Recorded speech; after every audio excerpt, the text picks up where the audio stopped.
everybody. Welcome back. We have a big day. Before we introduce the Foundation for Recovery Science and Education panel and researchers and reveal the first major work product of the Foundation, which is a really big deal for us and for the field, we think, we're going to take a couple of minutes and talk about advocacy. This afternoon we'll be focused on advocacy, and so what I want to just say real briefly is that when I was a young lawyer, I was taught by my mentors that as a lawyer who represents people, you have two jobs. One is to represent the client in front of you the very best you can every day, and the other is to go improve the system so that you can represent the next client even better. And if you don't do that piece, if you don't do the systemic change piece, you don't improve what you're capable of doing with the client in front of you, and that's absolutely applicable for the work that we do. We don't have enough tools. We don't have enough resources. And so advocacy on the state level and the local level and at the federal level is imperative, and we're going to focus on that this afternoon and get everybody trained up to go to the Hill tomorrow. And it's I understand that it can be a little intimidating or even seen as outside the scope of our work to participate in that. And one might say, gosh, it's not really my thing. I don't really do that. I'm not an expert in policy advocacy. I don't know how to do that.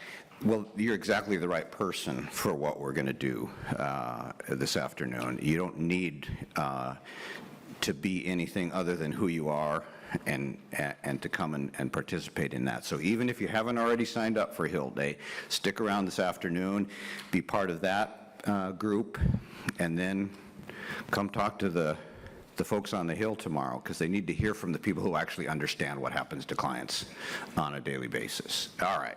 So with that, apropos of our next thing, I'd like to introduce the chair of the NAATP Political Action Committee, Scott Munson. Scott has been around this business a long time. He knows how operations work, and he also knows a fair amount about affecting change on the Hill.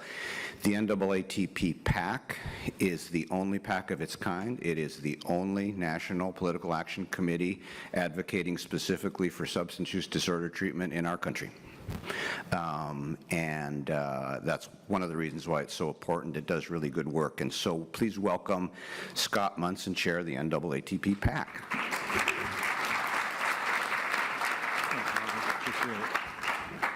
Good morning. We'll skip the picture. And go right to I'm supposed to make some announcements. I really appreciate you all being here this morning. I've asked to do some housekeeping things. If you've ever been involved in a large conference, they happen because of sponsors and those that provide sponsorship to make all of this happen. And I'd like to thank our prime sponsors: Alina Lodge, American Addiction Centers, Ashley, Caron Foundation, Cumberland Heights, Hazelden Betty Ford Foundation, High Watch Recovery Centers, Sigmund Software, and Turning Point of Tampa. Really appreciate their support. Yes, exactly. Also, again, the exhibit hall. The exhibitors also provide a ton of support and financial resources to put on the conference. So our final lunch will be held over there. It's sponsored by the NAATP Board of Directors. So I really ask you to go and make another pass through the exhibit hall and support them and the time and energy and resources they put into our conference. Now it's kind of my time to talk about the PAC. And I hope you've enjoyed the conference so far. We got another big day. We're going to talk about a number of initiatives that we're involved in. FoRSE, obvious this morning, our continued work on ethics and our continued efforts to move DEI forward. But we're also going to address at the end of the day one of the cornerstones of our association, and that's our public policy work that we've been involved. I've been privileged to be on this board longer than I want to admit, north of 20 years, and our cornerstone really has been our public policy work. And to be effective in public policy, you need three things. You need preparation, you need persistence, and of course you need money. And we're here to talk about the money. We've got all of them. You know, we've got preparation. We've got a public policy committee currently chaired by Robin Piper, CEO and clinical director at Turning Point of Tampa. That committee guides the work and develops the public policy that Mark takes to the Hill and sets our priorities.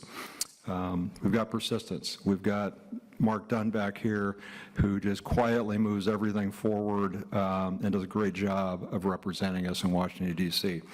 But as effective as Mark is, he needs our support. I think Mark will be the first to tell you that what you really need is an active and engaged constituency to get lawmakers to move forward. I really need to give a big shout out. Is Sherry here? Is Sherry Layton here? Sherry, who's the public policy director at La Hacienda. Nikki Soda. Is Nikki with us? And Mark Dunn in putting the Hill Day together. There's nearly 100 of us that are going to get together this afternoon and prepare to go on the Hill tomorrow and meet our senators and congressmen and women and talk about our issues and set our priorities. Now, that brings us down to the money. I know many of us are active in public policy in our locally, but to have a presence here in D.C., it really takes us pooling our efforts. And as Marvin indicated, we have the only PAC representing addiction treatment, and it's an important tool for Mark in his work here in D.C. Since its inception, in 2008, the NAATP PAC has maintained a bipartisan approach to our contributions, always donating equal amounts on both sides. And yesterday in our CEO leadership luncheon, we had Congressman Trone from the great state of Maryland, and he pitched that. He pitched that from beginning to end, bipartisan, bipartisan, bipartisan. And I know in our state, we've been struggling. I won't get into all of that. It made some of the national news and what we're going to do around laws around possession and treatment and all of that. And bipartisan work can sometimes be painful, but it's the most successful. You got everybody in on the answer in the end. This conference has always been our biggest opportunity to fundraise. So we're making the pitch. And usually the majority of our funds come from a golf tournament. When we were here 4 years ago, we learned how difficult it was. I didn't, Nikki did. Learned how difficult it was to put on a golf tournament in Washington, D.C. So we were unable to do that. So I really got to ask and really beg maybe to make sure that you fill out your cards in front of you and that you make a donation this year. There's some rules we've got to follow. Contributions can only come from employees and board members of member organizations. You have to be affiliated with NAATP in order to contribute. And the other thing is the funds have to be your funds. They cannot be corporate or business funds. It has to come from your pocket. So around the room, you're going to find a couple of different cards in front of you. There is a brochure that's got some good information. It's also got a donation page on it for those of you like me that still write checks and pay things that way. There's also a flat card that's got a QR code on it that you can use your phone and go on and donate directly. I do have to say we discovered a glitch yesterday, and those of you with iPhones may have to use Apple Pay. It was not, that's what we figured out was going on. It wouldn't accept a credit card. They turned it off. We're trying to fix that. In all our testing, we didn't figure that one out. But anyway, hopefully that'll get done. My staff's on the West Coast, so I'm not sure it's going to be done this morning. But anyway, you can use Apple Pay on that way. You can go on there, you can use your credit card and donate directly to the PAC. And again, this is of great importance to what we do here. We're the only ones providing funding. Through Mark's leadership, we currently have 3 committee chairs that we provided donations to long before they were committee chairs. We're not a big PAC, but we're very targeted in who we work with and who we support and those that are involved in our issues. So again, I ask you to pick up your card, donate today. If you fill out the card or the brochure, you can hand those to me or you can turn those in at the registration desk. So again, thank you for your support. This time I'll invite John Driscoll to get us started this morning. Former board member and board chair of NAATP. Thanks, Scott. Well, thank you, Scott. Great use of your personal dollars, if you can, to contribute to the PAC. As Scott adequately said here, it's been a great organization for us and a way to really get some attention. So thank you for that, and I encourage you all to donate. Just don't give till it hurts, just give till it feels good, right? All right, so my name is John Driscoll. I am a former member of Hazel and Betty Ford. I retired about a year ago, which I'm being unsuccessful at because here I am dressed in a suit talking about things. But I've stayed engaged with the organization. I have the distinct pleasure to serve as the chair of NAATP's Foundation for Research, Science, and Education. And I'm here today to spend just a couple of moments talking a little bit about FoRSE and how we got here and where we're going, and then I get to turn it over to these brilliant doctors, because they're all doctors up here, to really talk about the details of what we've accomplished and where we are. I'm a little bit of a historian. I appreciate the process of things getting done, and this journey to talk about treatment works, this journey to say we can measure outcomes in this industry, and that we can really be a force for change in the industry and in the political spectrum, as well as with payers, to pay for good quality ethical treatment. So really excited to be here. When I had the privilege of joining the board of NAATP when Kathy Palm was our chair, and at that time we had a wonderful board, just like you've got a wonderful board of committed members today, but there was dissension in the industry of, can you really produce outcomes, legitimate outcomes, instead of marketing outcomes? I mean, we'd have people talking about 90% success rates, and even somebody out there selling the cure, right, of what could be there. And there were a number of organizations, some that even left NAATP in the past back then, that said, you know what, this will never get done. There's no point in ever going after it. But really, through some of the leadership that we had back then, you know, some of the individuals, Kathy Palm, of course, was a big lead and influence on me being a new board member. She was there. But we had other individuals, Phil Eaton, Kermit Dolan, Art Vanderveer, Carl Kester, and even now Bobby Ferguson, who's been such a tremendous champion for FoRSE and making it happen. But we started back then as NAATP, and we did an outcome study. And I remember the presentation that we were having at a national conference like this, and people were really focused on, well, what do the results say? What do the results say? And the purpose of the outcome study then was just to simply prove that we could get several separate organizations to agree on how do we actually measure outcomes, and can we actually collect data to make it happen and produce the report. And in some ways, especially during the conference, that headline got lost. It was all about, well, what did the results produce? And I was like, well, the results are really that we could do it, that we could actually reach agreement as to what are legitimate measures and where do we go from there. And that was very successful. And we produced a toolkit that really brought forth and said, here's how you can do this with your organization. Take it and run with it.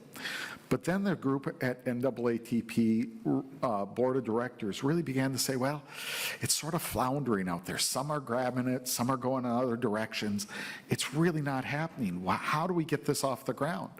And I remember a conversation with Marv saying, well, we've got to do it.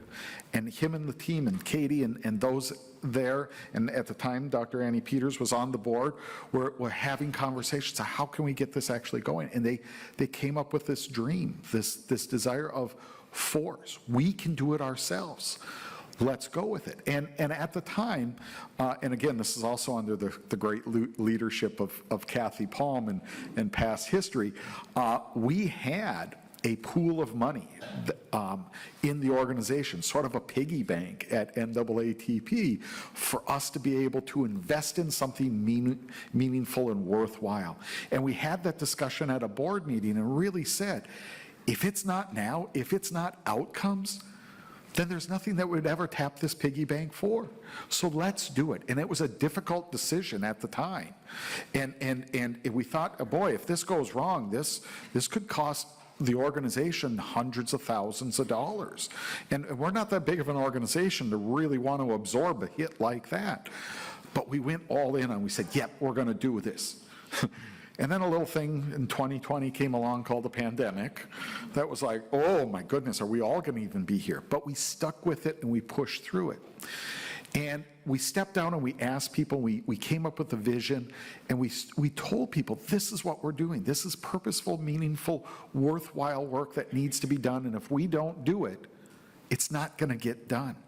And so we launched forward with it. And Bobby Ferguson, I'm going to call you out on it because you were a champion at the time.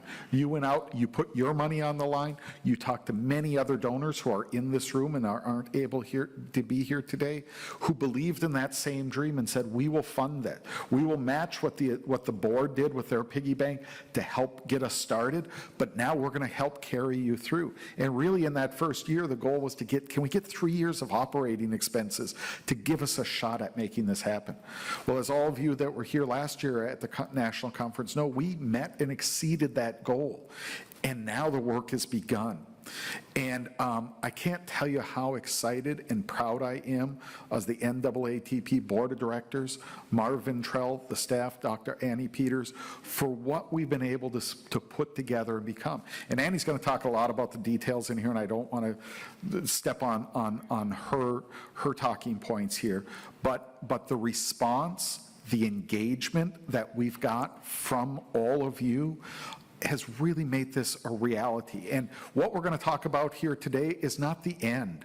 It's really just the beginning. And we are on to something special. We are on to something sustainable. And this will alter and change the field. It will alter and change payers for the future, for the years to come and the decades to come. And I couldn't be more proud of the work that everybody has done here, because it's been a long journey. This didn't happen overnight. This has been a decade or more in the works. And again, as I mentioned, those past members of NAATP Board of Directors that put their stake in the ground and said, this is worthwhile, we're going to make this happen. It's their vision and dedication and sacrifice, because they had to put their dollars and their organization's dollars on the line to make that happen. Many of you that were donors that did this during the pandemic, when there was a lot of issues with your business, what was going to happen, really made this happen. And so my heartfelt thank you for you supporting this organization. And I'm super happy to talk about, or to have you hear about the report that we literally just released in the last couple of weeks, and what we're finding and what we're going to do. So I have this distinguished panel. I have 4 questions. I get to ask them over the course of an hour. So I'm going to sit down here and wait my turn. But I'm going to start out first by introducing the panel, and I'm going to bail on your name, Dr. G, just to tell you right now, right away. But let me introduce the folks here. First is Dr. Annie Peters, who is our Executive Director of the Foundation for Research, Science, and Education for NAATP. Dr. Peters is a PhD and leads this tremendous effort. The other 2 members of the panel are the FoRSE analytic partners that help us analyze the data. And I want to call out Cumberland Heights and Jay Crossan for helping us get in there. Now, we're paying for services, but the fact that he had the talent there and is willing to be a partner with us really has helped move us along. So to my left here is Dr. Nick Hayes, PhD. He's the Chief Science Officer at Cumberland Heights. And to Dr. Peters' right is Dr. Antoinette, or Dr. G. I had your name, and I'm going to just massacre it, so I apologize. She is the director. Help me. Gazinski. Gazinski. Okay, common spelling. Is where we're at that. So My apologies. Dr. G is acceptable, is what I'm told. But she is the director of the Research Institute for Cumberland Heights as well. And so I'm going to sit down and be quiet and start off with Dr. Peters. And actually, my first question for you is, can you tell us a little bit about FoRSE 2023 Annual Summary Report and who is participating in the outcome program? John. Thank you, John. And my first word is Gdzinska. Very good. Yes. Thank you so much, everybody, for coming. And I'm really excited today, and I'm empowered from the women's breakfast this morning, which was amazing and wonderful to see a group. And thank you all who ran over here to be here, and really excited to talk about FoRSE, which is the Foundation for Recovery Science and Education. You said research science, John. It's recovery science. Anyway. Okay, he's reading something else. Okay, but that's important, recovery science, because I wanted to start with the recovery, because I am a person in long-term recovery from mental illness and substance use disorder. I'm a product of treatment, and that's my why, and a lot of my family members were products of treatment, and that is my why for why I'm passionate about this and why I do this. I'm a clinical psychologist, so I spent most of my career helping people with co-occurring disorders and seeing lack of integration, lack of measurement, lack of reimbursement, and many things that frustrated me. And so being able to be in this role has been, and do this work that we're doing now, is so exciting. Marvin mentioned on the first night, he said miracles happen in treatment, and it reminded me of a cartoon I've seen that says, it's a scientist standing at a chalkboard, and he has some calculations, and it says, and then he writes, then a miracle occurs, and then some more calculations. And for a long time, just being in recovery, I said the same thing. I don't know what happens in treatment, but something magical happened, and I became alive and happy to be alive and happy to be sober. And so we can't rely on that anymore. We can't rely on saying miracles and transformations and alumni stories. Those are the things that drive us, that get us up in the morning, but those are not the things that help advocates and change policy. What we need for that is data. What we need for that is our outcomes. We need transparency about our outcomes. And what we need for that is peer-reviewed research. That is, as Dr. Hayes says, the language in which policymakers speak, in which payers speak, is peer-reviewed research output. That is evidence-based medicine, and we need the evidence. We know we have the evidence in here, and we see the evidence in here every day, but we need to write about it, we need to talk about it, and we need to do it together. So that is what FoRSE is about. We're making this happen through FoRSE, but some say FoRSE, which I kind of like FoRSE, but that's what we need to look at is the impact that we're having on our patients. And we need to do this through unprecedented collaboration. So if you're sitting here and you don't know what FoRSE is, it is, as we said, the Foundation for Recovery Science and Education, and our primary focus is an outcomes program, and it's not just an outcomes program. We're actually looking at who are we treating, what treatments are we providing, what services, not just treatments, but recovery support, and what kinds of services are we providing, at what dosage, not just medication dosage, but dosage of what we do every day, and what are the outcomes that we're observing. And then disaggregating that by race and gender and all the other factors that determine equity. We need to improve equity, so we need the data to demonstrate that we do not have it, and to be able to advocate to get it. So how we do that, unprecedented collaboration, that means if you work at a treatment center and you're not part of FoRSE, please consider joining, because right now, this is who we have. So we have now, as of today, 74 treatment associations, treatment organizations across the country. And you can see that it's a combination, it's a really interesting data set. It's a combination of not-for-profit and for-profit organizations.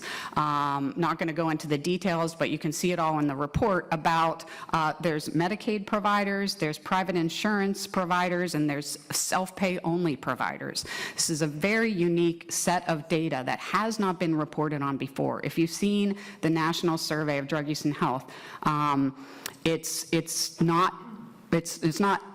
is not what they're reporting. They're reporting on a general population study. This is of what's happening in our treatment centers across the country. So we did that with the pilot program with 8, and that was human subjects research. This is not human subjects research. This right now is 74 organizations who are trying to improve their practices by being transparent with themselves about, and the public, about what the outcomes of our services are. So if you are a member of one of these organizations, can you raise your hand? Yes. Thank you.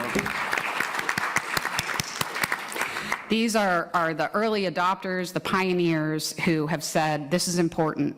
We need this research. To do this research, we need to look at our outcomes. We need to disaggregate it by demographics and social determinants of health, and we need to improve, and we need to do this work together. So, we're ramping up. So what we have right now, this is all about transparency. So that's what we're going to do today, is show you what we have. And I would encourage you, as others have said, not to focus on, well, you don't have this, or you don't have that, or this number is too high, or this is too low. This is the process of a group of normally competing providers who are sitting in a room together to say, enough, we're not being reimbursed like medical health care, which we are, and recovery support being part of that. This is health care, all of it, and we need to show that. So what we have right now is there are a number of, as you can see, number 15 on there, and I don't know who that is, but we don't talk about your individual outcomes publicly, but this is all of the treatment providers that were in the report, and you can see that some of them have over 20,000 patient episodes, unique patient episodes. So some are very highly represented. And then there's smaller organizations that have given us 50 treatment episodes. But you know what? Some of them, those ones with 50, like Friendly House, thank you, has excellently accurate and complete data. So, this is what Nick will talk about when we get to data validation, how important it is to get clean data. So I want to be very brief on my discussion of what we're doing, and then get to Antoinette. Dr. Gudzinska is going to talk about the report and what's in the report as far as preliminary outcomes. But also what's in the report is a description of what we measure. And I mentioned this, the patient. Who is our patient? What is their primary substance? Do they have co-occurring mental health issues? What are their social determinants of health and their demographics? The service, what medications are they taking for medication-assisted treatment? What's their length of stay, their level of care? Are they receiving recovery support services? Are they in recovery housing? Are they getting recovery coaching? And what's the outcome? And for outcome, we took, the thousands of data points that we could measure, and the hundreds and hundreds of measures that we could use. And if I had asked everyone in this room, we would have come up with hundreds and hundreds of excellent measures. And we picked some. And how did we pick them? Not because they're the best necessarily, because we don't know what the best is. The most common, the free ones, the public domain ones, and the ones that people were already using. And so what's anyone want to guess the most commonly used outcome measure across all these treatment centers right now? How'd you know? Because I say this all the time. It's the PHQ-9. What's the PHQ-9 a screen of? Depression.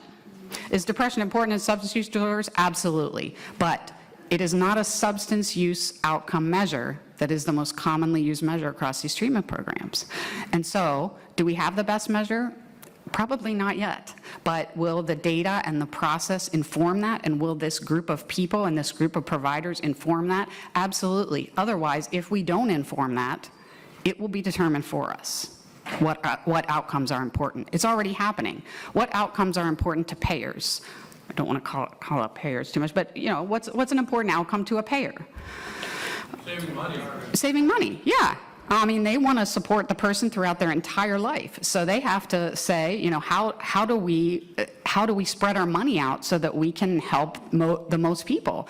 And so we want to be low cost. So, but what's the most important outcome to, who's a frontline clinician in here? Okay. What most important thing would you want to see in your patients when they leave treatment with you? Stability and staying in recovery, whatever that means for them, right? Whether it's substance use or quality of life or whatever. We give some guidelines for measurement, but we don't require it because we don't require that you do this, which makes very messy data, which is why we have these two people talking about messy data. We didn't do that on purpose because we wanted to get people involved and not have barriers to participation. We'll take what you got at this point, which is messy, but it's where we're starting because it's where we are, because we don't have this determined for us yet, so we're trying to determine it. So this is kind of a guideline. These are the measures we use, the measurement periods we look at, but we knew, and I think my last piece to say here is that we knew, and this is another thing from Dr. Hayes, that you know, there's 3 primary things that are challenges with outcomes measurement. It's complicated. We have 1,000 measures and 1,000 data points that we can look at. It's expensive, particularly following people long term, and that's why, thank goodness, we have vendors that have good, you know, Vista, thank you, for, you know, getting a good post-discharge response rate. And those of the treatment centers who follow up with their patients and get a good post-discharge response rate, it's expensive to do, complicated, expensive, and we're worried about patient privacy, right? So FoRSE eliminated those 3. We made it simple, we made it free. Oh, sorry. Just don't flip off the audience, number 1. And we made it devoid of protected health information. There is no protected health information in there. And my last slide is to thank these people. Who works at one of these vendors? Including the ones at the bottom who are in progress. Joanna, you're in. Just want everyone. Who else is in here? Who else can I pick up? Steve, yes. You're in progress. You either have completed this or you're in progress. These are absolutely essential vendors. So please visit them if you don't know about them. These are EMRs and outcomes measurement service providers. What? Partners that have done, is Dennis Branovich from, he's in there, yes. This guy is a developer at Sigmund who I've had innumerable conversations with. How do we map your data points to what our providers are using? I've had those conversations with each of these. Sunwave just put out, is Sunwave in here? And I'm not trying to, it's Allison. What I'm trying to show here is this is providers and the tech companies who are sitting in the same room and saying, this is important. And I'm not trying to get business for them. I'm saying this is great that this many, and look how many there are in the process. They're saying what you're doing is so important that we're going to talk to you and help and let you inform us. You know, what measures should we be looking at? What data points should we have in there? How do we measure these things? Because what you do is important and you inform us and we will help you do this. So thank you to these folks. And now, the emerging observations, which is the exciting stuff. I'm going to turn it over to Dr. Gudzinska. I'm going to steal the mic, Dr. Gudzinska, and ask the question for you is that I understand you were instrumental in the data analysis process for the report. What does the report say? Well, I'll be happy to answer that for you. Good morning, everybody. It's really nice to see everybody here, and thank you for coming and sharing this time with us. I have to say, just on a personal note, it is beyond an honor and privilege to be part of the FoRSE team and doing something that is so paramount to our industry. I do hope that you take a moment and realize that we have moved beyond the precipice of something great in addiction treatment. We are actually right now, in this moment, in a paradigm shift to looking at outcomes from a national repository, because that's what FoRSE is to me. This is a national repository very similar to AIDS and cancer, so we can pull all of our data together and really understand the affliction from a holistic perspective. So each of you who are participating or considering to participate, please realize how magnanimous this is today. And I get to be part of that, and I am really grateful to both Jay and Dr. Hayes for the opportunity to be part of this. So I am very humbled and honored to be here. So let's go ahead and start about the data. So this is the best part, I think. A little bit of a preface here as well, and Dr. Peters mentioned this, that we are in the very beginning stages of this. Something Dr. Hayes says time and again, he goes, we are exactly where we need to be. And so what does that mean? It means that we're looking at the data for the first time, we're appreciating the data for the first time, and so we may not have any groundbreaking findings today for you. We will have some takeaways, however. To do this correctly, we need to be ethical, and we are the guardians of that data, and we are all combined together to do it correctly and accurately and robustly. So I'm just going to break it down into 3 ways that we're going to look at it today, and we're going to talk about, first and foremost, who are our patients? Who are these individuals that we are looking at from all of your facilities? We'll also look at what were the levels of care that were provided for them. And then finally, we'll look at some of the emerging measures that we saw and a few little tidbits. I'm going to move this over so I can see. I say you're on your toes. Yeah, okay. All right, so let's start with how we gathered that information. So we had several surveys that were developed, and we also used validated measures. I'm not going to talk about the entire comprehensive collection, just a few things. So we're going to pull some of the information from something called the FoRSE demographics, which really is who are the patients in terms of ethnicity, age, gender identity. Then we're going to pull some information from the FoRSE discharge survey, which really gives us some treatment variables, length of stay, level of care. We're going to look at the FoRSE outcome survey, which is a little bit different. Now, this is longitudinal information collected at various time points after discharge up to 1 year. And the items in the outcome survey are pretty much similar to those that we know in the national outcomes measures, right? Are you attending meetings? Have you relapsed? Those sorts of questions. Then we're going to look at some of the data from the PHQ-9, which is a measure of depressive symptoms, the GAD-7, which is measures of anxiety symptoms, and we'll close with some of the recovery capital that we are able to capture from individuals. So let's just start with FoRSE demographics and see who our patients are. From this, we had a sample size of 153,000 unique patient episodes. My friends, we are a repository, right? These are epidemiological numbers, and we should be very, very proud. So in terms of gender distribution, who are our patients? So no surprise, we had about 55% were men and around 36% women. We see this time and again. Oftentimes it's a 60-40 split. Sometimes it's, a 55-35% split. A very small percent were identifying in a transgender category, and then we had very little missing data in terms of gender this time around, which both Dr. Hayes and I were very happy about to see. But who makes up that small, less than 0.5% of the transgender community? So I broke that out for you to see. And so we have a nice distribution of non-binary, trans, female, and male. So take a moment and think, why is this important, right? What we have here so far is a misrepresentation of the United States population, especially with regard to substance use disorder. 2014, there was a Columbia University study that showed that individuals who identified in a transgender category were 3 to 4 times more likely to have a substance use disorder. We're not seeing it here with the recent data that we're collecting. And it's not to say that it's not there. It's an opportunity for us to go back and look, how are we collecting gender identity information in our medical records? How is that being transferred from the vendors who are using that information to give to us? And more importantly, we may have those tick boxes in our admission process that they can choose, but do they feel safe enough to actually share what their identity is? So there's many opportunities here for us to look a little deeper at that level. So this is actually really important information.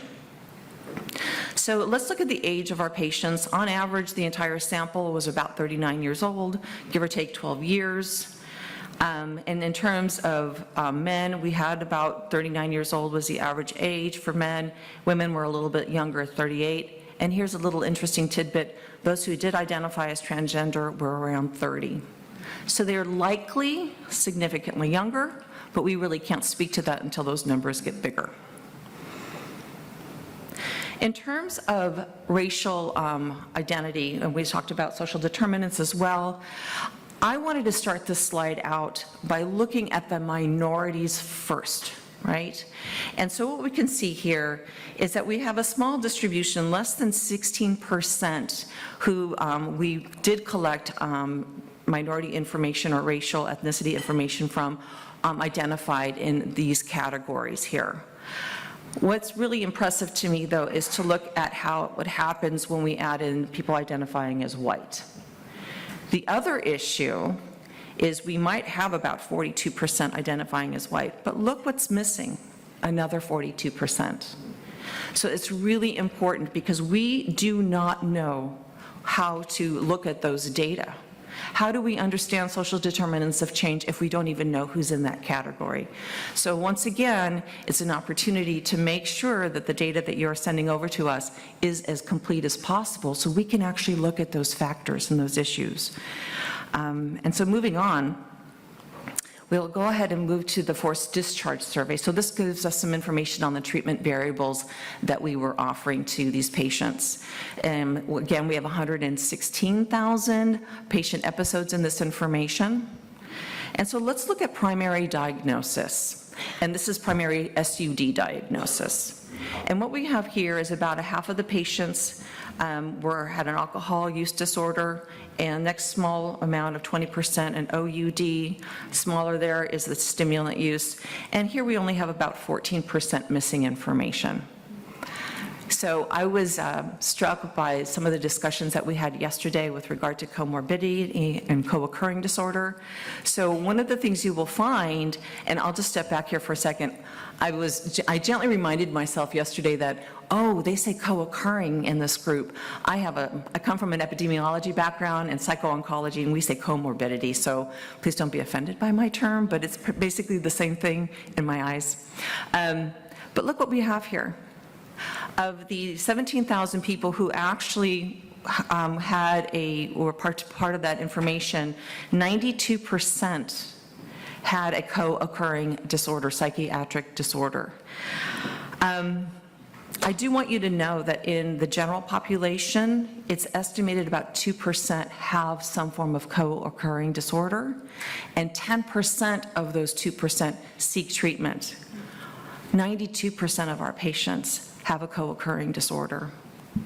And if we look at the breakdown, we have about a third anxiety and depression, a third had PTSD, 8% bipolar disorder, and the 8% neurocognitive is also for neurodevelopmental. It's kind of a catchphrase for ADHD, autism, learning disabilities, and then conduct impulsivity was only about 1%. So along those lines, if we look at levels of care and length of stay, we can see that we had about 21% had discharged from a detox facility in the sample, 14% residential, and a very small percent from PHP. We had about 13% from IOP, very little from sober living recovery support groups, and another category, and outpatient 36%. So keep this pie chart in mind as we look at those and how they relate to length of stay. So those who participated in the outpatient treatment, they averaged around 108 days in treatment. These are mean averages. With the other category, and this is other treatment, we see about 56 days in treatment. IOP, a little bit less, 40 days. PHP, 38, recovery support, 38%. And then PHP, 28 days. Residential, I found a little interesting. 24 days was the average. Usually we see that around 27, 29. So I thought it was a little interesting that it was a little shorter. And inpatient detox. Okay, so you see the distribution by level of care there. So looking at discharge type by level of care, I love this. We can see the majority of individuals treated, they finished their treatment with you, right? And in some cases, 85% of those participating in PHP actually completed treatment. AMA was a very small minority, but meaningful all the same. And especially with outpatient, we see about 14% of those who AMA came from outpatient, residential, and IOP. Then irregular discharge. This is an accumulation of psychiatric, behavioral or administrative, and medical reasons for discharge. So it's usually a small number, so we put them together and call them irregular discharge. And I think it's really interesting as well because we have this other treatment category, which we have a very large amount of irregular discharges. So we are a living process. And as we are looking through these data, we are coming to understanding that, oh, that other category really should be small, right? When you go through a list of options and there's other, we don't want to see that to be a really big category. So unfortunately, that seems to be rather large for this other type of treatment. So it's an opportunity for all of us to go back and really assess what we're measuring there. And then with other discharge, again, another other category. What is that? And Dr. Peters and I have had this conversation repeatedly over the last couple of months, is what does that mean to have another type of discharge? And because these are not a small minority, I think it's really important to us to really differentiate what that is. Could this be that people couldn't pay anymore? Could it be the fact that managed care decided that they were no longer going to cover them? And if you ask me, if we are a repository of national data like this, we need to know what happens to those people in those circumstances. So that's going to be one of the categories that we'll be discussing. Hopefully there's committee around that so we can better define it. I had to throw this in. We had about 45,000 unique patient episodes that were missing discharge information. So again, we don't know, we don't even know how to talk about the outcomes for this particular group. And it's interesting to me because they almost look like their own treatment program in a way, right? So again, when you're working with your vendors, when you're looking at your EMRs, try to do your best to make sure that all of your data are complete by the time they get to us, because there are some stories to tell there. And that's a huge number of people that we won't be able to address for that reason. So let's look at the outcomes survey. This is a little bit more unique. Here we are asking people at certain time intervals after discharge how they're doing, right? And we do a 1 month, 2 months, 3 months, you'll see on the graphs, all the way up to 1 year. I do want to caution you, these are not repeated measures data. These are cross-sectional data. So what does that mean? What that means is that the folks that we're looking at admission may not necessarily be the exact same folks that we're looking at 6 months down the road. There might be some overlap there, but they're not the same group. So as data nerds, it's really important that we analyze the data correctly and then use the correct terminology. And what I mean by that, when we look at cross-sectional data and you see trends of improvement, you can't say change, you can't say improvement, you can just say, oh, they're different, right? So we have to be really cautious about that. We're good stewards of the data, so we really want to emphasize that. So let's look at that. So the first thing I looked at was relapse. So we have about 6,600 people who we asked a very simple question to. Have you relapsed? Have you not? Yes or no, very simple. And what we see here is about 81% did not relapse and 19% had. So you might think, oh, God, that's 20%. right? But if you think about it in terms of the general population, and I love this, and I got this from Dr. Kelly's talk yesterday, 15% of the general population is at risk at any given time for a substance use disorder. We're treating people with substance use disorder, and our relapse rate is around 19%. I don't know about you, but I actually think those are pretty good data to look at and to consider. So, of course, because I am always the curious individual, I'm like, well, who makes up these relapsers? Who are these people, right? We see that men and women are equally likely to have relapse, so there was no difference there. But we did have, among the missing gender, 23% relapsing. Again, we don't know who these individuals are and how we can help them with the data with regard to preventing relapse, if you think about it. So another plug for making sure the data are complete. When we look at the type of treatment that they received in relapse, we see that about a quarter of relapsers came from residential, PHP, and IOP. 15% of relapsers were outpatient. Don't get excited. You might think that's significantly different, and the data said, nope, it's not. But it is a trend and something we can continue looking at. So what's really interesting to me is the type of discharge. So among those who relapsed, 21% came from residential, 21% actually completed treatment, 34% of folks who relapsed came from, had irregular discharge. And interestingly enough, 42% of relapsers had AMA'd. This, my friends, is a significant difference. And when you have a distribution like this in the sample, it is our job to do a relative risk analysis. And what we found by doing that is that we can say with some assurance and confidence that people who AMA are twice as likely to relapse compared to those who complete treatment. So this is something you can take back to your programs and talk with your staff when it comes to AMA blocking. Because the next time you have a patient who becomes agitated and they're getting ready to go, you can sit them down and say, look, you are twice as likely to relapse if you leave right now. If you complete treatment, your odds of recovery are so much better. So very compelling information.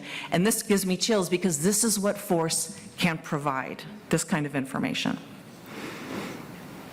So in terms of other national outcomes measures, we looked at monthly meeting attendance. And at the 1 month after discharge, folks were attending about 21 days. Now, these are statistical mean averages, all right?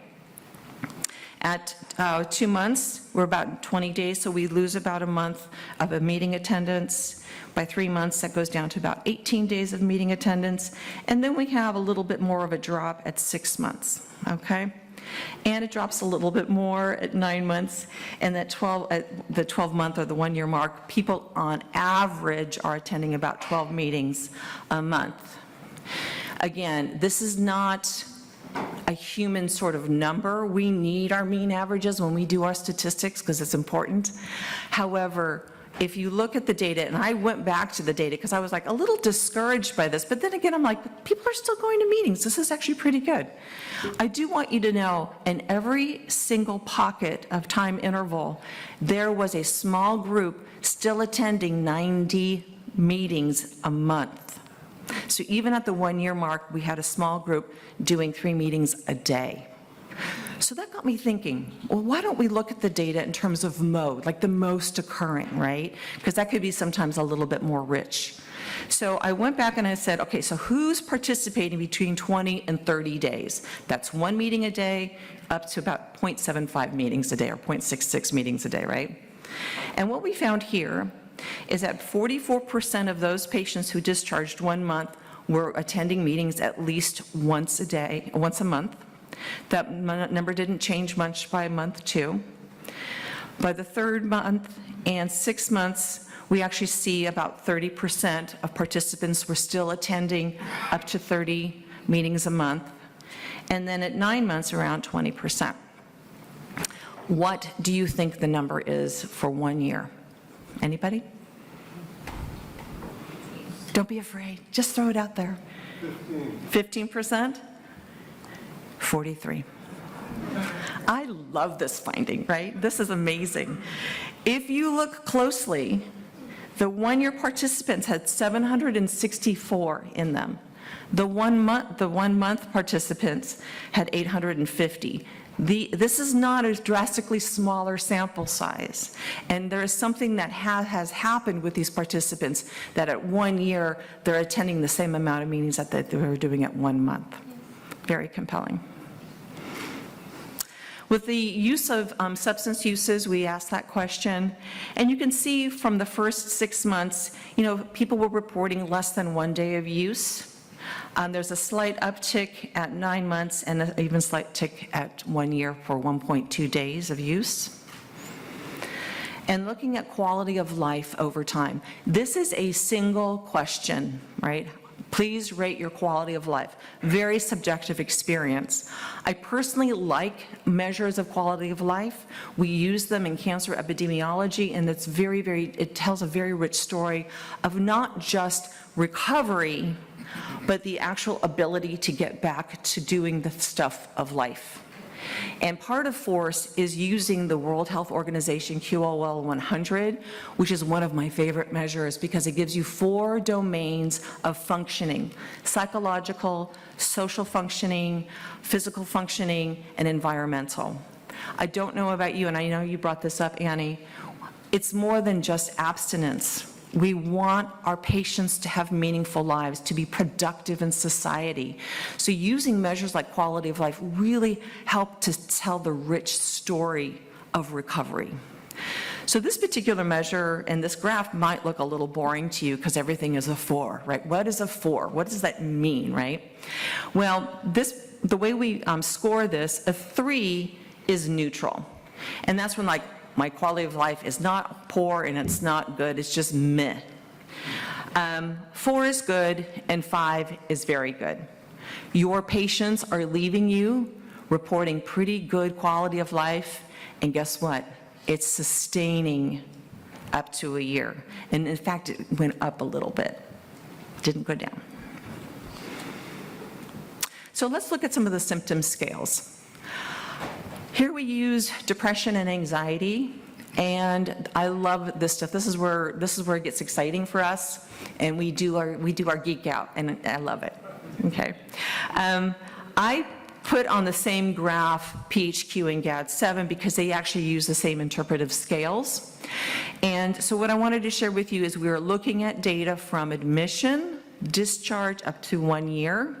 Again, these are cross-sectional. We cannot say change, but we can say there's differences. Most of our patients, when they admit, are scoring in a moderate range of both depression and anxiety. Okay, we saw that with the comorbidity diagnosis.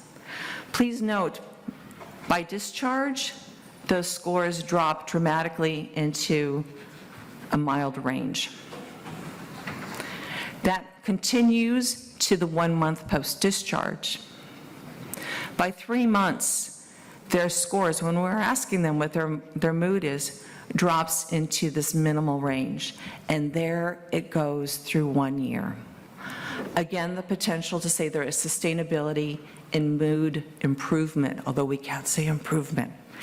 This is the kind of stuff that I get excited about because the next thing we're going to do is proper repeated measures where all the people in 1 year, we're going to measure all the way back to admission. And then we can actually speak to treatment efficacy. Because if we can say, hey, this particular group of patients, their data looks like this, because it probably will, then we have the confidence to say something we did during our treatment helped shift that individual to a better quality of life and less psychiatric distress. And guess what? It's sustained. That's change. And finally, we'll end with more of a positive psychology uplift and looking at recovery capital. So we use the BARC-10, and similar to what we saw with the other admission scores, the admission score in general was 42. Now, in private conversation with Dr. Vilsaint, she shared with us that that's consistent. This is considered a low BARC. and it's consistent with those seeking substance use treatment often seen in emergency rooms, so people who are down and out. So what is recovery capital anyway, right? So what is that? What are we really measuring? And these are items like, my life is more important than using substances. I feel confident in my recovery community. I'm holding myself accountable. A lot of strength space, a lot of self-esteem. And we know from the literature that this is one of those ways to buffer the recovery process. By discharge, we see this uptick to 50, almost 52. According to Dr. Vilsaint, she called that a gain, but of course we can't call it a gain because it's not true repeated measures, but it's really impressive all the same. I do want you to know, though, according to BARC psychometric studies, a score of 47 is predictive of long-term recovery. And so our patients have, after treatment with us, are scoring on average of 52. And just like we've seen before, those numbers are sustaining up to 1 year. So I hope you found these data compelling. I hope you go back to your departments and make sure that there are no more missing data to do your best. And I look forward to sharing some more outcomes with you in the future. But I'm going to hand that over to Dr. Nick Hayes.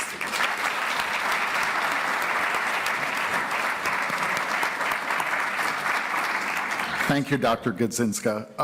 Really impressive. I hope you guys are as excited and energized as I am. I'm just a minor data geek, but really, really liked it. And again, this is the beginning. This is not the end. It's just super impressive. It's my pleasure to ask Dr. Hayes. The next question up is, we talked about some data gaps. We talked about some holes. What are the improvements that we need to focus on moving forward? Thanks, John. Good morning. This has been a long time coming for this team. We've been working for months and months, and I just want to say how grateful we are to all those that have made this possible. I remember, John, when a small group, Annie was there, Marvin, a few others, when we met in the Denver International Airport in a meeting room, and right before the pandemic, talking about what we were going to do together. And so to see approximately 70 organizations submitting their data is a big deal, and I hope we're proud of that. I had a professor in graduate school, just to speak to a little trauma this morning, that used to call his exams celebrations of knowledge. So this is that point of the presentation where we'll celebrate a few of our problems that we'll work on fixing together. When you talk about combining data sources across a multitude of medical records, a myriad of outcomes vendors, you naturally have data problems, right? If you want to get excited about teamwork, try working with 70 different quality management departments, right? And tell them that you'd like to change your discharge type status in your medical record. You're going to have a long meeting, right? And so just credit to the providers and the medical records in this room who are working with us together as a collective, as Annie likes to call radical collaboration, really, to take us from root to fruit, if you will, where we want to go in terms of telling our stories, because it really is up to us to invest in our ability to tell our stories and data, and it really is the language that larger stakeholder groups speak in, which is peer review. So when we started this, we wanted to remove barriers for participation, and as Annie mentioned, there's always 3 barriers. Data projects can be laborious, they can be really complex, they can be very costly, and they can be, we can be very concerned with privacy, so we removed those barriers. But the exchange of removing those barriers, we knew we would introduce error in our data, right? So when you provide an encrypted API, or an application programming interface, a little IT this morning, think of this as a digital highway where your data can flow through the web to this repository, to the FoRSE repository. When we have minimal rules, right, we're going to receive error in our data. So how that manifests, we have a little visualization of the API in the cloud that we're all familiar with, but how that really manifests today is partial submission of survey results, which is where we see a lot of missing data, right? So in other words, when a vendor on your behalf is submitting data, they can submit a partial record of that data, right? Inconsistent episode identifiers, this is really important. So from a hierarchy perspective, because we don't have protected health information like name or social security number or an address or anything that we can identify, we have to have really stringent rules on how we classify what I would call a client ID and an episode ID, because many times a client can have multiple episodes of care within our facilities across time. So we have to have pretty distinct rules in terms of how we measure that across each organization, so that when we see the data, we're confident that we're measuring a certain number of patients across a certain number of episodes. So Antoinette stays really happy. Otherwise, she comes to my office and says, "Nix, we got problems." Additionally, a part of that, because we don't have dates, right, we have very little time information, you can have invalid time series data submissions in your API. And so we have a really clever way. I won't get into the details of how we measure this, but if you're interested in that, I'm happy to talk your ear off about that after this presentation. We have really clever ways to manage and codify time as a function of both admission date and discharge date, which are really where the beginning of our time series data take place, right? We're always looking at it as a function of admission or a function of discharge as we're plotting out means, as an example. So again, I'm just going to go back a little bit. How that really manifests in the aggregate, just take a look at the right-hand side at the ratios or the percentages of missing data as a function of each of the surveys in our repository. To be honest with you, we're actually quite pleased with this, right? So given that we had very few barriers to participate, and we gave really the onus on the providers and the medical records just to follow the API documentation, we thought that there would be a lot more error. We thought that there would be a lot more missing data. So we're really pleased where we are today. But again, what this requires is we're thinking in the fall that we're going to release Data Validation Standards 1.0, the first of many. So I'll speak to this, and then I'll move in the next direction in terms of what's going to come. But again, the strategy, the analogy would be sort of how can we get as many providers as possible to participate in this program from the jump, right? Because if we were going to make this costly, if we were going to make it complex, you're giving a provider more of a reason to say, you know what, this is maybe too much work, so I don't want to participate.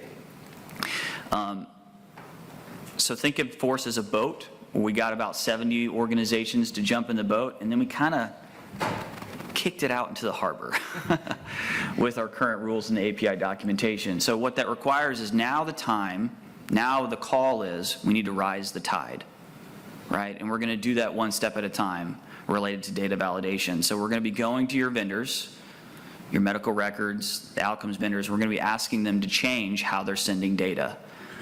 Not perfectly, but just a 2% change, a 3% change. And so we're going to be addressing some of these limitations, really, that manifest in missing data in the beginning, as well as time, as well as our client and episode IDs, so that by next time we're here, we'll have maybe 250,000 unique episodes in our data set, which will be a great success. We'll have over 100 providers, which will be a great success. And hopefully we'll be really turning our focus into peer-reviewed output, which is the name of the game. So I'm going to go ahead and pass it off just in terms of time. We want to make sure we also have questions and get you guys out at 10:30. I'm going to go ahead and pass it directly to you, Annie, if that's okay, to talk about what's coming next for FoRSE.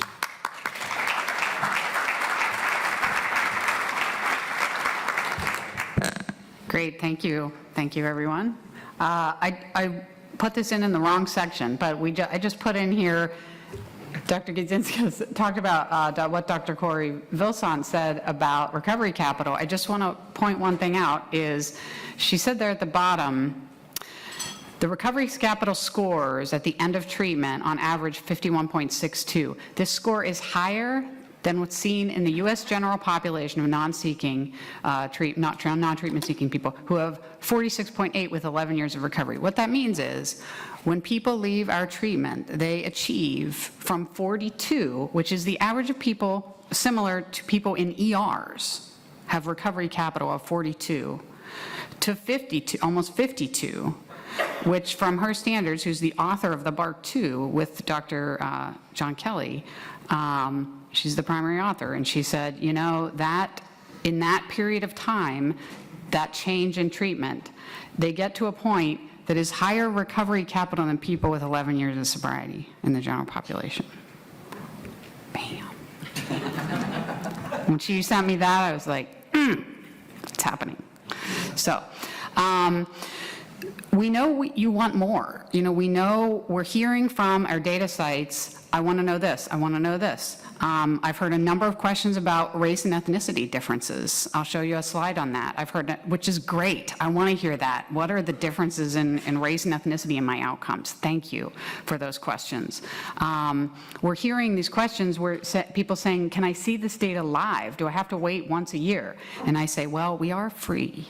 So we have to figure out how to give you what you want and how to stay to keep going, because I think John Driscoll mentioned the NAATP piggy bank. We're not pulling from NAATP except for part of our salaries, but we're all sustained by donations to FoRSE and grants. So we're not getting your dues money. We're getting we're our own thing.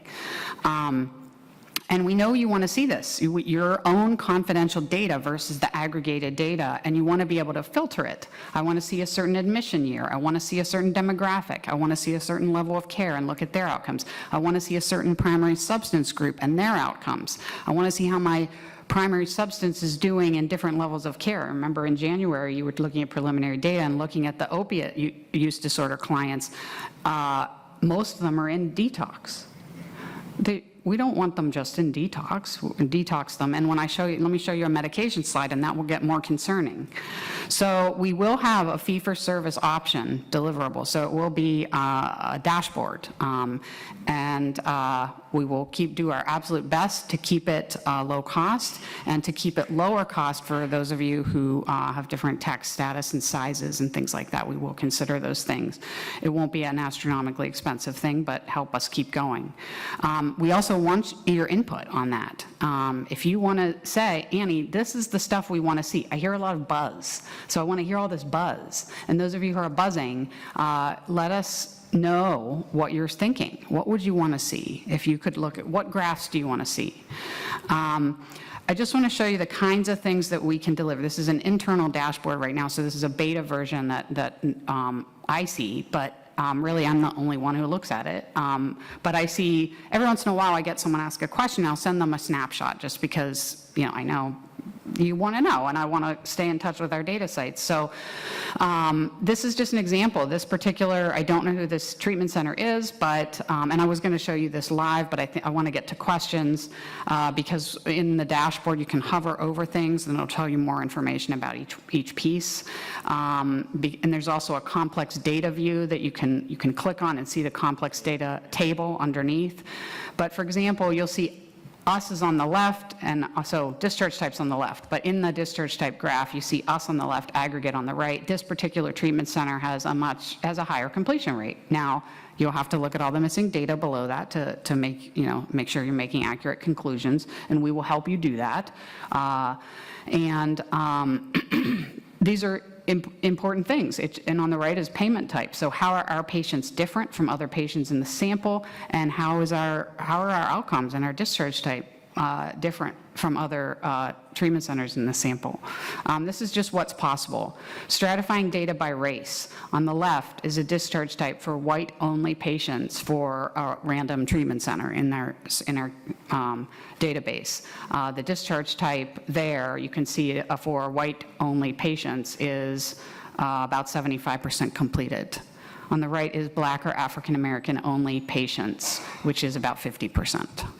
This is the importance of stratifying your data by race and ethnicity. Is you will be able to do this in your dashboard. And this isn't like a public document that everyone gets to see this. You get to see this, so you get to change it, so you get to work on this. You get to identify a problem. What is this? What does this mean? And this is a good thing to see. This is a really good thing to see because you want to identify these things, or you don't know that they're happening maybe.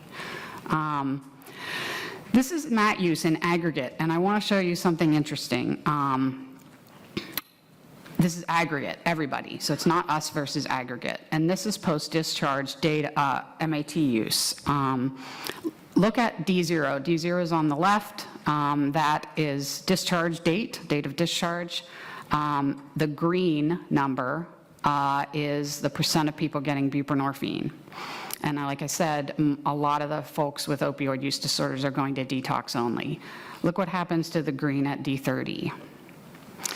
Dr. DeLisi, is that a good change? Horrific. It's horrific. If people are given MAT during treatment and 30 days later they are not, I know some of you may disagree with me, but that is not best practice. If 30 days later, that's not a good taper. So we can talk about that after if you're mad at me now, but it's that is horrific to see that percentage go down if we're giving them buprenorphine and we're taking them off within 30 days. So concerning. So we're going to see things like this, and some of this we will, we need to look at very closely as an industry. Those are our slides. I want to open it up to questions. I'm hoping our mics on the table are open so I don't have to just stand here because I think all of us, but before I go to questions, and we do have a good 12 minutes here, I just want to thank the data sites. I want to thank, who's creating, he's not in here, but Mike Petrie from Petrie Consulting is creating our dashboard. Again, I want to thank the EMRs. I didn't mention Kipu, who was the first EMR, and then Bestnos was the second, and Lightning Step, and all of our data sites. Cumberland Heights being the first, who sent us the first little scrap of data, and shortly thereafter joined by a lot of others. So all of you who are in here and you're part of this, thank you. Our donors, thank you, thank you. And for those of you who are not part of this, please stop by the FoRSE table. Please talk to me. Please email us. We want to hear from you. We are in this together. We need every single one of your voices at the table. So thank you. And there's a QR code for you to donate. And we're here for questions.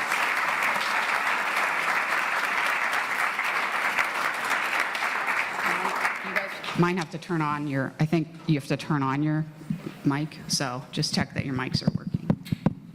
Okay, questions? Yes, right here. First of all, can you hear me? Yes.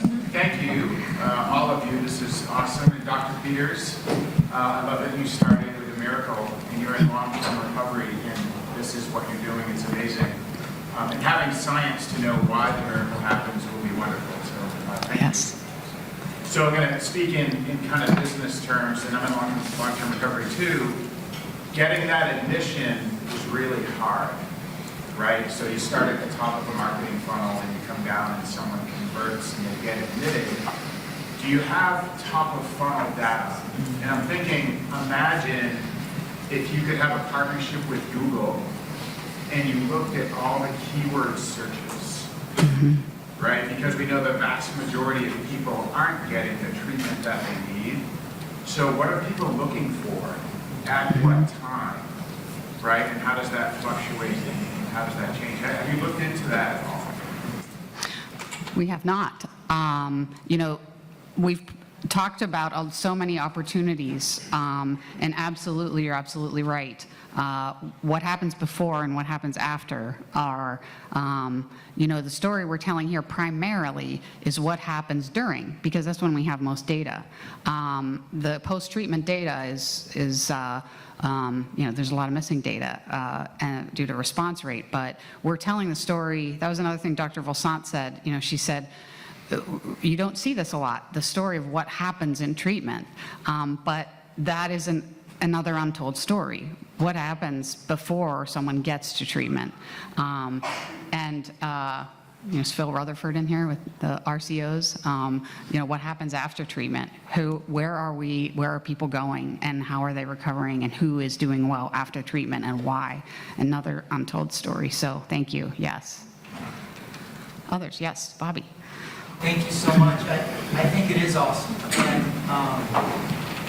And what do you think that we can conclude or that it says about our cultural norms as a field that we have only 14% unknown on drug of choice and 44% unknown on ethnicity and race? It's sort of just a missing part of our conversation that we're able to so easily say, let's talk about your drug of choice, but we can't even get Right. race, and we've got Right. obviously gaps in gender too. Yeah, where does that point us? What can we do? It definitely points us to take action. I'll tell you a story, Bobby. So when I started working at Cumberland Heights, and I don't think we'll mind telling this publicly, I started as a researcher on an island, which is great living, right? Doing cross-sectional analyses in Cumberland Heights data. And as I started pulling data down, one of the variables that we were looking at, of course, in terms of trying to sort of codify and model patient profiles was race and ethnicity. And we had pretty staggering missing data on that variable. 3/4 of our patients didn't have that variable endorsed in the medical record. 75%. So where that led is we actually started a program called our gardening program. So just in terms of like sort of, we need some sort of feedback loop in our clinical and medical operating systems to let people know when they're missing data that's important to us and how they need to follow up. And where that led, just gardening reports get released every day to pull the weeds in the garden, if you will. And where that led was conversations with our call center team, and getting with them and saying, what is it about this variable? Because we got a lot of feedback, a lot of pushback. And what is it about? And they were uncomfortable to ask the question. And so we addressed that, right? With some training and some coaching to help people feel a little bit more comfortable in asking questions associated with not just race and ethnicity, but also gender identity, right? And we've seen that we've been able to fill those gaps, and now less than 1% of patients in our health system, we have the missing data for that. So I think it's a conversation starter. This is from just purely business intelligence, having access to a dashboard and the national annual report, you're able to make decisions that are going to impact your practice and ultimately impact how your teams are treating folks, right? Because if you can model patient profiles that have a tendency to discharge with certain frequencies, you can run that back in treatment plan review and clinical conversation and supervision and make changes, right? Sort of red light indicators of what you need to do. So like Annie showed, if individuals who identify as Black or African American are 2 times more likely to AMA than the regular population that we're treating, that's a clinical conversation. We need to be prepared to support those individuals more effectively as they move through treatment. It's a great question, Bobby. Yes, in the back. Hi there. I am like shaking. I'm so excited that, for you all and for all this data. And I'm curious about when we work with our clients in Vista Research Group, one of the challenges that we have is what was called in grad school that scholar practitioner gap. So you have all this data and trying to articulate, here's how you practically apply it. And here's how you really make it useful and meaningful. And I think we can all have some of these small things we're talking about with the patient, you know, how likely you are to be successful if you stay for your entire treatment episode, right? Those are sort of those small ways, but there's all kinds of ways, like talking through, you know, value-based reimbursement, negotiating with payers. There's, you know, all of these things related to marketing and talking through, you know, how you really tell your story in a compelling fashion using data. I'm curious what the conversation for you all has been related to how you bridge that, I'll call it data practitioner gap. For those of us who are not, I'm like a quasi-nerd about it, but I'm a social worker by training. I like to be with my clients. That's one of the things I really care about using data. How do you bridge that gap so that not only is it us in the room, but our clinicians, folks who are, you know, more like we're about the people. How do you bridge that gap making data important to them? I'm curious what you all talked about related to that. Thank you so much. Am I on? Yes, please. I'm on, okay, great. I'll respond to that because that's a question that's actually near and dear to my heart. And it's really important, I think, in grad school that we start to appreciate the interpretation of data from scales as part of the clinical process. And unfortunately for everybody, it's always like a trauma experience to go through, you know, a design class or Stats 101. And then when people like Dr. Hayes and Dr. Peters and I come and talk, they're like, no, you know, there's overwhelm. So it's everywhere, right, to have that sort of clinical pushback. And so part of that solution is sort of how I showed one of the graphs on the PHQ. Do you remember that? So there was a score there, which means absolutely nothing. It's arbitrary. The importance of using data clinically is, what does the score mean? And we were able to show that it was a moderate score of depression. As clinicians, we can talk about moderate depression. You know, a score of 12 means nothing. So part of the solution is training your teams to get comfortable with scales that you may use in terms of measurement-based care if you're going to use that process to augment the clinical encounter, and get them understanding what the interpretation of that is and being able to track that progress with their patients. So number one, it's education. It is making them comfortable. A little bit of humor goes a long way when it comes to talking about data with clinicians, because they don't like it. But then letting them to be sort of the champion of that information. And also to hold their hands. When we were first augmenting measurement-based care at my previous facility, I sat down with every single clinician and told them what each score meant on the scales we were using. So I empowered them to use the data in a creative clinical way, and they were let to run with it however they saw fit. So I hope that addresses the question. And just very briefly, just get creative. We call them data snacks at Cumberland Heights, right? And so we try to create ways that data become interesting and we're able to tell stories. And there's a lot of different ways from an implementation science perspective to accomplish that. So I think we might have, we're running up on our time, but maybe 2 more questions, and then we'll be here. Okay, oh, yes. Well, let's go here first. Hi, I'm from Garenzia, and I love the data that you guys are sharing. I'm curious if you would break the data between for-profit and not-for-profit and what that looks like, as well as measuring trauma, like trauma such as, like, once you establish criteria A through the LED5, then measure symptoms with the PCL5, and do pre-post measure, and see how that impacts you. I'll speak to just the trauma piece first, because you know, we're always mad at ourselves for various things. One is that we didn't have the, you know, the ACE or the PCL5 or the CSSRS in our data set, because, you know, we probably argued over each one, like, give me this one, you know. But we can add, you know, this is a starting point. That is top of mind, I think, for us all, is how do our patients with high levels of trauma and high ACE score, you know, numbers, how do they do?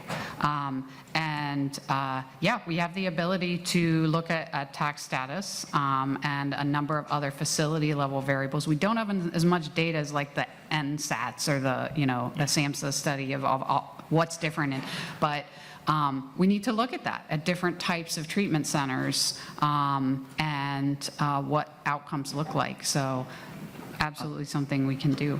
I'll say one other thing, just a teaser for the future. One of the other things that we're really interested in outside of length of stay and level of care is also hours of service delivery. Yes. Right, so we're going to get better, not only at measuring our patients, measuring the treatments and the outcomes. And Annie's right, we're going to be inserting more measures over time. So it's a good question. Thank you for those suggestions. So let's end on this. Yep. Quick, so making a difference is a huge part of the journey of doing the work that we do. Of course, obviously, is providing the opportunity to find what those differences are. I'm really excited. I love the creativity and the passion that you all presented today, because both frontline as well as the management side of me says, wow, we can really embrace this moving forward. So my intent and my question is around teaching my staff the passion that you all present. So is there a way that we could do some Zoom opportunities and share with some of our programmers what we're all about? That would be awesome. What, should we call that data scientist snacks? Or I love that idea. That's a great idea. Zoom with the person excited about data. Yeah. No, I think that's a great. Yeah. Love it. Thank you. Okay. Thank you. Thank you, everyone. We are out of time. Thank you, everybody.